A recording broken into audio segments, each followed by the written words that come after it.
Buenas chicos y chicas, ¿cómo están? Hoy vamos a retomar la lectura del libro Memoria Verde de Antonio Brailovsky sobre la historia argentina, historia ambiental argentina, para poder entender cómo fueron habitadas estas tierras, cuáles fueron las primeras problemáticas ambientales que existieron debido al cruce entre las culturas y la naturaleza, ¿no? Bien, la semana anterior estuvimos pensando, reflexionando sobre cómo fue habitado el continente americano. Se conoce que hay registros eh, de que la humanidad surge en el continente africano y de ahí se desplaza hacia los distintos continentes. En América, bueno, hay registros muy antiguos también de seres humanos habitando, pero durante la última glaciación, fines de la última glaciación, eh, se piensa que hubo un desplazamiento por el estrecho de Bering al norte y hubo un incremento importante de la población. Bien, para llegar acá a Sudamérica tenemos el dibujito en el pizarrón de nuestra región. Eh, la mayoría de las culturas y de las comunidades que habitaban y que habitaron se dedicaron a la caza y la recolección, era la forma de incorporar alimentos, pero algunas se fueron especializando en la agricultura y alfarería. Alfarería es la cerámica, ¿no? Así es como muchos que la estudian a las culturas llamadas precolombinas, antes de Colón, antes de la llegada del europeo. Eh, bueno, las clasifican como culturas, ¿sí?, agrícolas alfareras. Para pensar esta etapa que me parece interesantísima porque, bueno, fíjense que el autor mismo habla del génesis de la historia ambiental argentina como la época colonial. Bueno, ahí estamos hablando de que hubo un intercambio entre culturas muy distintas, que tenían formas muy distintas de vincularse con el ambiente, con la naturaleza, cuando llega la conquista, ¿no? La etapa de la conquista. Evidentemente hubo una desconexión durante mucho tiempo del continente americano con eh, el resto de las culturas que se desarrollaron en, bueno, Europa, Asia, África, que estaban entre ellas conectadas. Eh, Al darse este encuentro, ¿sí?, la historiografía marca 1492 como el año en el que llegan los españoles.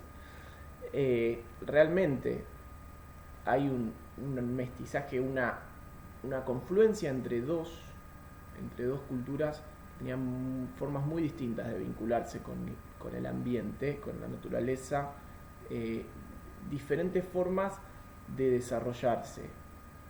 Esto, bueno, va a traer una complejidad, un vínculo muy complejo a lo largo del tiempo, eh, violento en muchos casos, en la mayoría de los casos lo que ha ocurrido es que ha sido una conquista violenta, donde se impuso una cultura sobre otra y no hubo un enriquecimiento en esta diversidad cultural. Estamos hablando que acá había culturas milenarias, ¿sí? Eh, o sea, milenios viviendo, habitando en este territorio, ¿no?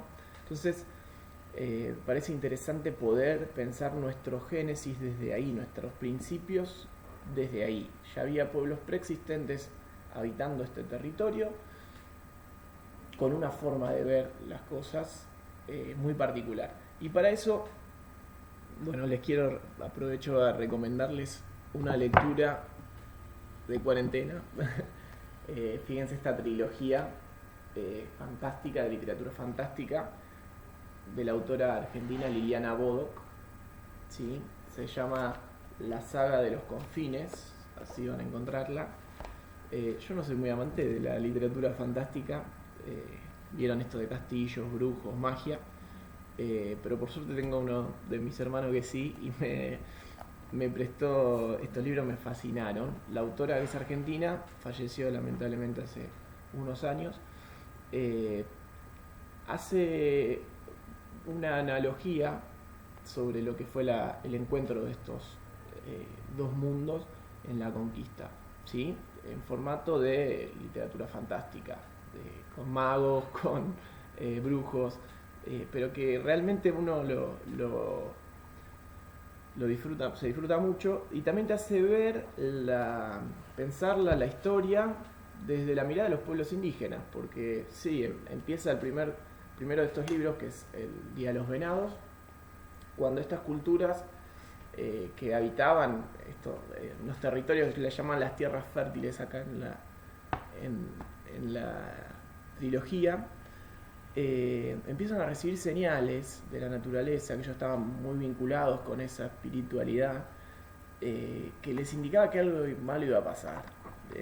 Los brujos empezaban a ver señales en la naturaleza, al percibir qué era lo que el viento, la tierra, las estrellas, los astrónomos, y empezaron a juntarse, a ver qué es lo que iba a pasar, qué malo era lo que iba a pasar. Bueno, al final era que se estaban acercando estos seres desconocidos con no muy buenas intenciones a invadir, ¿no? Entonces, bueno, se tienen que empezar a preparar para lo que se viene después, que es, bueno, una guerra, bueno, muy interesante, muy bien relatada por la autora.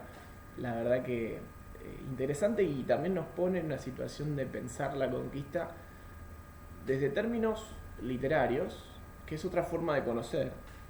De esto también les quería hablar un poquito después.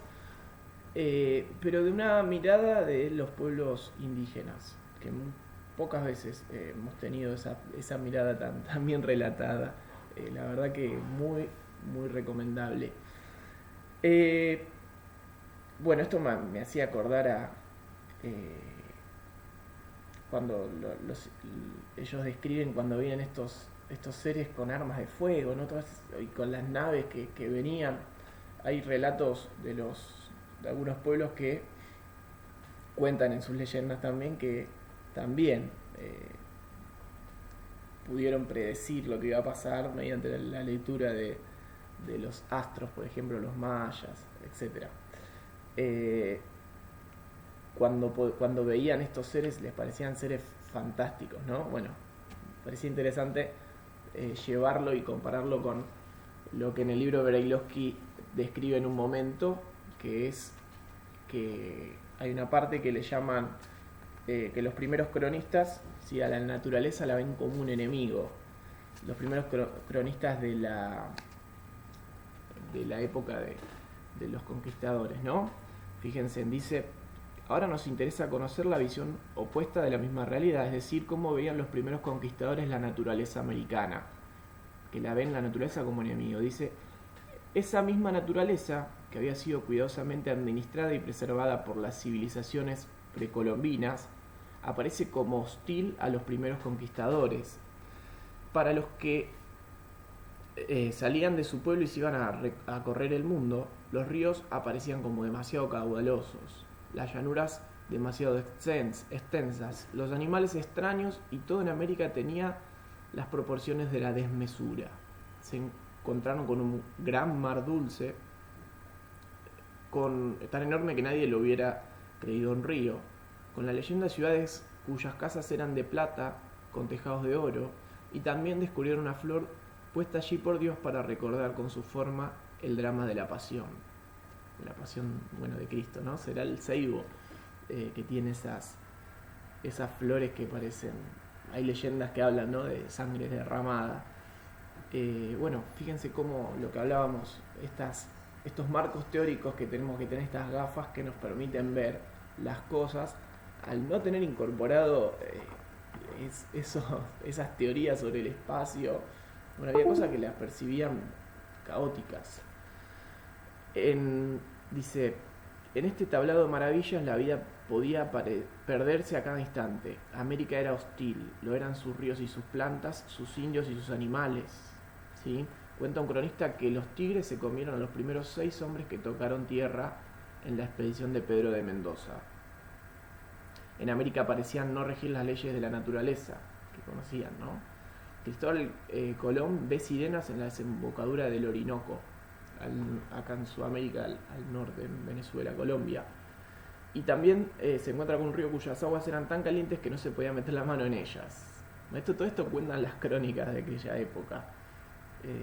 Dice, en otra parte, los habitantes de la Patagonia les parecen gigantes. Este hombre, hay un relato textual de una crónica, este hombre era tan grande que nuestra cabeza llegaba apenas a su cintura. Bueno, interesante acá, para ir leyéndolos. Después dice, el horror a la naturaleza alcanza su máximo en el libro que dio nombre a nuestro país, en la Argentina. El poema de Martín de Barco Centenera. Dice, el autor apenas sube por el delta advierte que el río hace aquí muchos islones poblados de onzas, tigres y leones, y llena la tierra de una zoología fantástica, dictada por el miedo. Describe perros que morían bailando, arrojándose voluntariamente en el fango ardiendo de una laguna.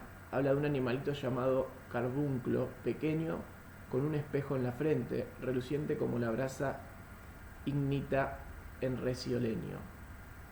Encuentra la tierra llena de amenazas, bueno, etcétera. Espero que también lo puedan leer o lo hayan leído.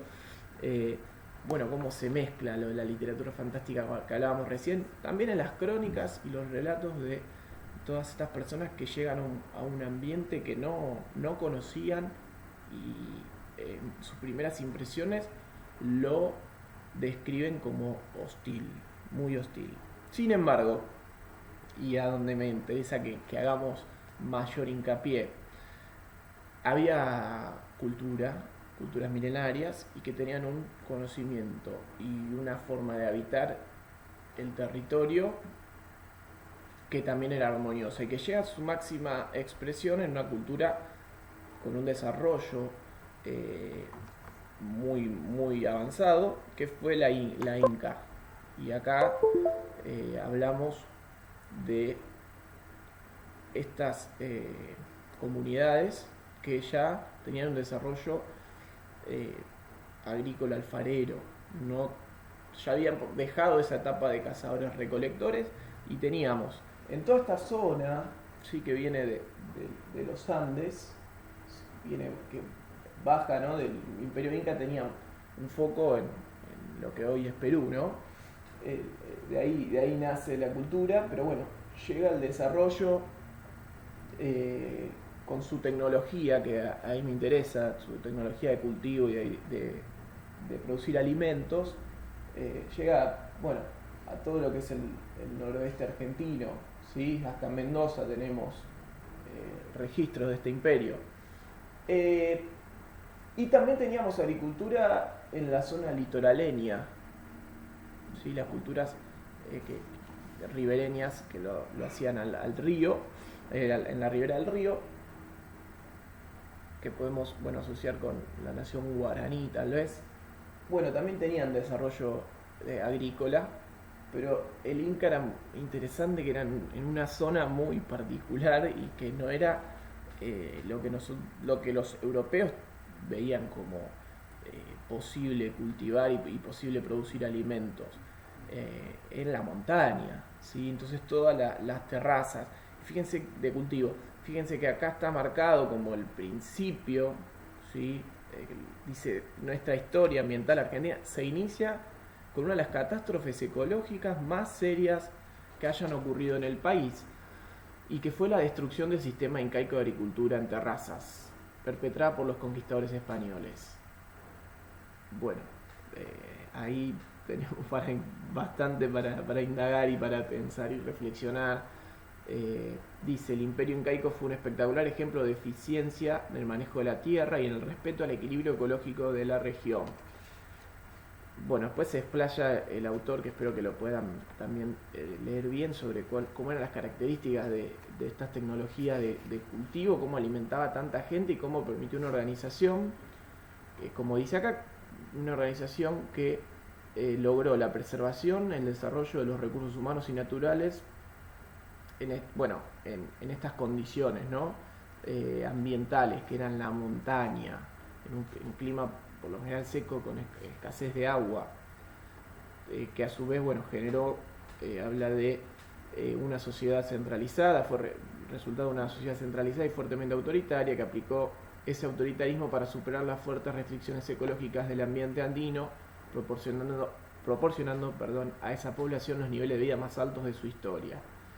Les recomiendo que lean esta primera parte, que también va a hacer hincapié en varios cultivos que después se fueron perdiendo cuando habla de la desertización, ¿sí? La colonización y desertización, y nos habla de cultivos como el amaranto, la quinoa, y una gran diversidad de cultivos que fueron dejados directamente de lado, con sus consecuencias, ¿no? En la producción de alimentos, sobre todo, ¿no? Fíjense, cuando se habla de que vino a introducirse el arado, otra tecnología totalmente distinta, dice que esta introducción del arado ocasiona un verdadero retroceso en la agricultura, por lo menos en los índices de producción. Bajó mucho la producción. Habla de que un paso siguiente fue la organización de un sistema de explotación en grandes haciendas, ¿sí? Sobre las que lo que quedaba de los valles que habían alimentado a tanta gente se estructura la producción comercial, no para subsistencia, sino para el mercado.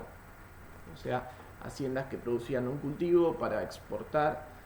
Y sí, no sé si les suena, pero hoy no estamos tan lejanos nuestro sistema agropecuario. Bien, acá también cuenta un jesuita, explica que en Tucumán atribuyen la disminución de indios a que en aquel país a los malos tratamientos que los españoles les daban por causa del cultivo, recolección, carga e hilado del algodón.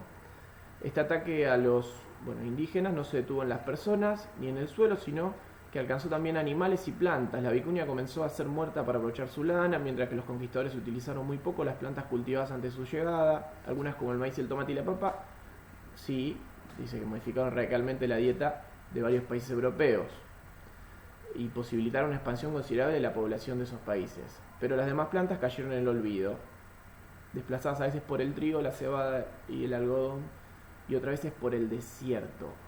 Algunas plantas se extinguieron, especies que perdieron sin duda la variedad más productiva, que provenían de una cuidadosa selección efectuada durante muchos siglos. Esto es terrible cuando uno toma conciencia de la riqueza que tiene genética las semillas, ¿no? O sea, fueron mejoradas durante miles de años en muchos casos, para tener la productividad que tienen, a la que llegaron, las características nutricionales a las que llegaron, y que las semillas, si no se planta, se pierden. Esa es la forma de conservar una semilla, es sembrando.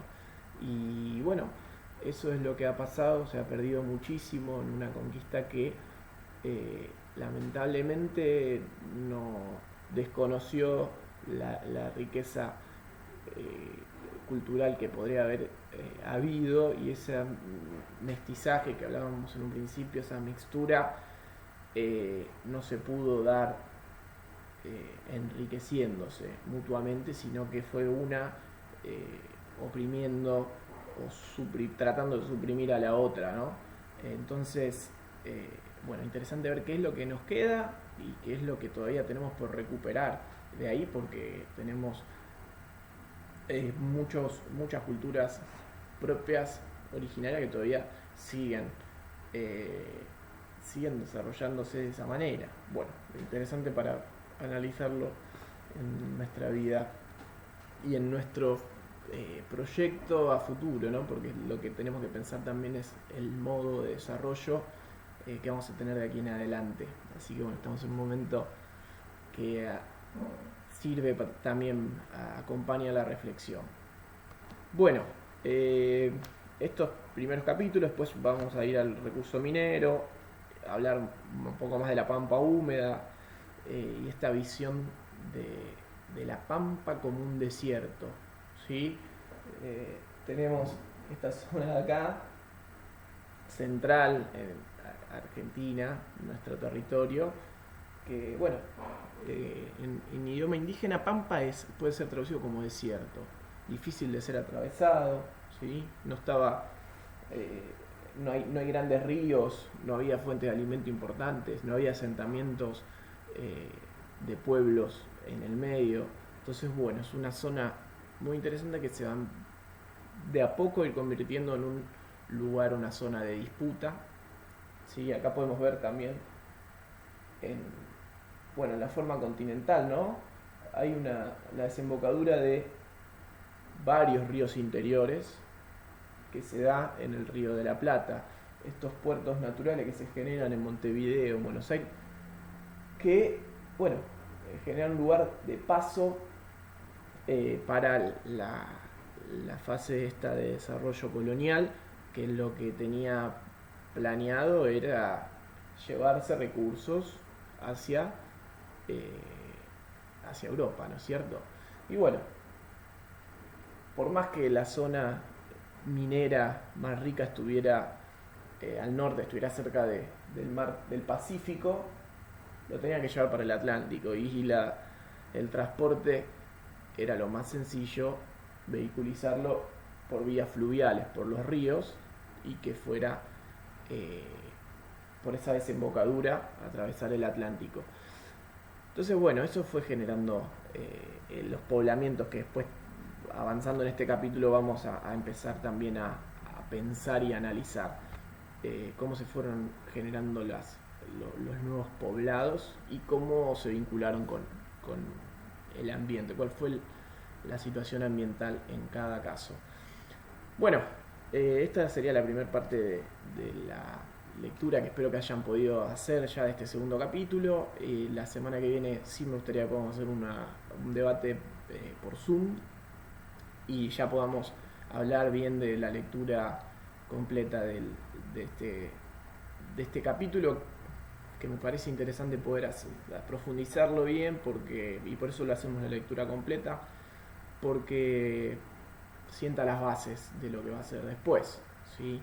De lo que vamos a llegar hasta llegar a nuestros días y de las problemáticas que hoy arrastramos. Bueno, si analizamos bien y tenemos una idea en común de cómo fueron esos orígenes, vamos a poder reflexionar mejor sobre lo que ocurre hoy en día. Bueno, por último decirles que muy buenas las canciones que eligieron. La verdad que en todas se pudo ver este vínculo entre el ser humano y lo natural, interesante. Y también decirles que la forma, bueno, que nos proponen los lenguajes artísticos, en este caso la música, la poesía, la literatura, ¿sí? Como decíamos recién con los libros de Bodoc, nos ayudan a conocer de otra manera. ¿Recuerdan la primera frase que analizamos, la de Einstein, que hablaba de que necesitábamos nuevas formas de pensar, ¿sí? Para solucionar los problemas que nos ocasionó una forma de pensar? Entonces yo agregaría que tenemos que enriquecernos de todo el conocimiento cultural y las distintas formas de conocer que tienen las culturas. Y los lenguajes artísticos son una forma de conocer también, uno aprende mucho. ¿Sí? Hay canciones que algunos me comentaban que lo escuchaban de chicos, bueno, y que nos dejó un mensaje, un aprendizaje, nos hicieron conocer algo de una manera artística, bueno, generamos un conocimiento. En este momento y en esta materia específica en que necesitamos buscar soluciones a problemáticas, no podemos para nada desperdiciar este tipo de conocimientos también, ¿sí? Los artísticos. Entonces los vamos a utilizar y los vamos a seguir indagando todo el tiempo. Bien, quería invitarlos y como cierre a que vean un pequeño video de una charla de Liliana Bodoc, una charla TED, donde habla de esto, de los lenguajes artísticos, del conocimiento, ella le llama poético, ¿sí? Otra forma de conocer. Bueno, les mando muchos saludos y la semana que viene sí les prometo, vamos a hacer una charla por Zoom y debatimos un poco. Y así los escucho a ustedes. Bueno, un abrazo les mando. Saludos.